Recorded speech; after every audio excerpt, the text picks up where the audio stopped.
For most of history, if you wanted to be smart, if you wanted to win, you had to become smart. Not a little smarter, significantly smarter than everybody else. You had to study longer, train harder, know more. Because intelligence was rare. We grew up being told this statement again and again, that knowledge is power. So we built systems around it today. Degrees, jobs, schools, titles, all designed to answer one question.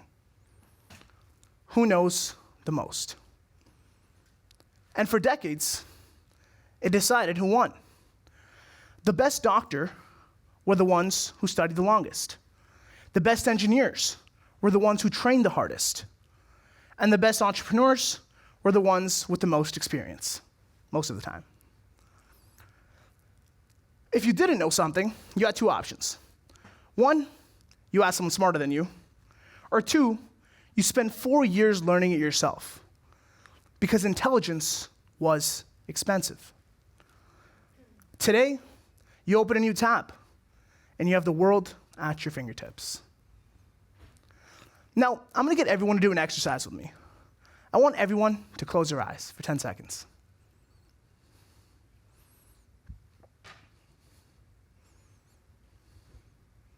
All right, welcome back. Now, other than a few awkward staring contests, I'll tell you what just happened in those 10 seconds. 330,000 prompts were just typed into ChatGPT across the globe. 10,000 of them were new business ideas. It's actually crazy to think that somewhere in the world right now, there's a 17-year-old who's sitting in his mom's basement typing a sentence right now as we speak. And by tomorrow morning, that sentence is gonna be a product. By next week, it's gonna have users. And by next month, it's gonna have revenue. Scary thought, right? Well, let's make it scarier. Because all of that I just described, the users, the revenue, the products, all will have been done by the time you and I eat dinner tonight. Because the cost of creating anything is approaching zero. So it's funny because it reminds me of a really good friend of mine that I looked up to growing up. Apologies, he didn't let me use his picture. He's not that good of a friend. But we went to the same schools, same community, same area, same immigrant parents that told us the same thing. Work hard, get good grades, and that's how you'll make it. And we grew up believing it. We went to the same schools, same program, same lecture, same overpriced textbooks we never really opened. Let's call him Omar. Now Omar, when you met him, wasn't the smartest or the most experienced. In fact, if you met him, you'd probably think he was the most lost. But something was funny about Omar, because while all of us were in the library studying, I'd find Omar sitting in an empty classroom, building something. I'd ask him what he's working on, he'd shrug me away, once again, like the great friend he is. But when he would tell me, I learned that he's building something, a new project, something with AI models today. Because I was always questioning, what's Omar doing? Because I was doing exactly what every student is told by our teachers, mentors, parents, advisors. I was preparing, taking notes, studying, watching tutorials. And funny thing happened. By the time we graduated, Omar was living my dream life, the one that I always imagined I wanted. He was being invited across the country to speak on stages, being written up in articles and magazines, podcasts, running a massive team, helping thousands of people across the world. And I sat there and thought that we had the same start. So what made me sitting there worrying about him while he changed the world. So it's funny, because while I was having my midlife crisis about why my friend outgrew me, the world was quietly making a move. Something had changed. Not slowly, not subtly, fundamentally. Intelligence is becoming cheap.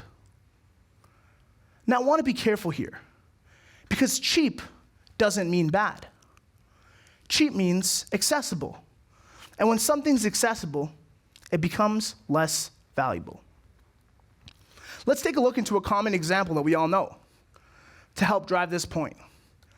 In the 1980s, cameras used to cost thousands of dollars. You had to train to use them, take classes. It was rare, it was skilled, and it was valuable. Then the beautiful device that's sitting in every one of our pockets and a couple recording was introduced, the smartphone. Did photography get worse? No. It got cheaper. And taking a picture stopped being the advantage. It no longer mattered at what angle you pressed the shutter at. What mattered after that is what you did with the photo. And that's exactly what's happening to intelligence right now. And there's a new equation that no one's talking about. Because for most of history, the people that were rewarded were the ones that had the highest output. The ones that worked the most hours, made the most calls, read the most books. Input equaled output. And effort equaled results. But then AI entered the chat and broke this equation. Because now, with one sentence, you can generate thousands of pieces of content. With one prompt, generate a business plan. One person can run the operations of a 10-person team. We define this as leverage, something that's low input but high output. And that's exactly what intelligence has given us today. And if there's one thing that I can get you to talk about in terms of leverage, because even I can't keep up. I remember my CTO introduced a new tool to me last week, and I spent 5 minutes pressing the buttons around, figuring out how to use it. The tools are moving faster than the people creating them. Isn't that ironic? Now, while thinking about leverage and doing some research, I found an interesting story of Michael and his friends. 4 undergraduates from America. Sorry, couldn't find their pictures. 4 undergraduates from America who got tired of how their coding tools worked. So they decided to build their own. And in less than 12 months, they hit $100 million in revenue. The fastest team to ever do that. Now, one of the companies now, one of the fastest growing software companies in the world, also the reason my CTO and I fight a lot less, but they called the company Cursor. 4 people that didn't quit and used leverage of AI in their day-to-day lives. And they're not the first to do this, because the tool I know that we're all familiar with, ChatGPT. ChatGPT, when launched, hit 100 million users in 2 months. For reference, TikTok took 9 months. Instagram took 2.5 years. And the great Facebook took 4.5. It is the fastest growing consumer technology in history. Now, if I could drive a point for you guys, or for the ones taking notes, take one thing away from all the couple slides I've shown you right now. AI is never going to be worse than it is right now. That's crazy to think about. Because for years, innovation depended on what we grew. If you wanted to innovate in medicine, you innovated medicine. If you wanted to innovate farming, you innovated farming. Gaming had no impact on logistics when innovation entered. But for the first time, we realized that everything has its own separate growth. One scale, one lifetime by itself. Then, just like before, AI entered the chat.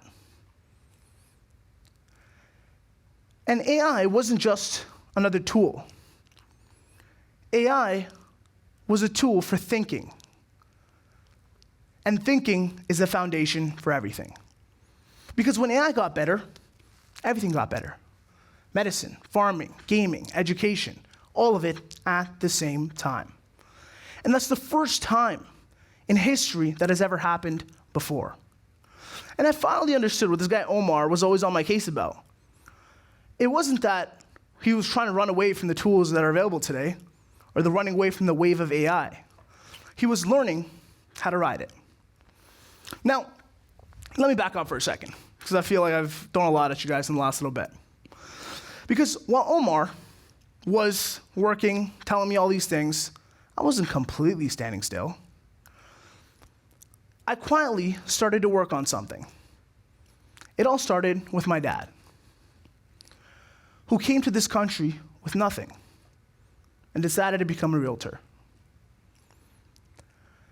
And for the longest time, I saw him work harder than anyone I knew, but still struggle to keep up. And he didn't struggle because he was bad at what he did.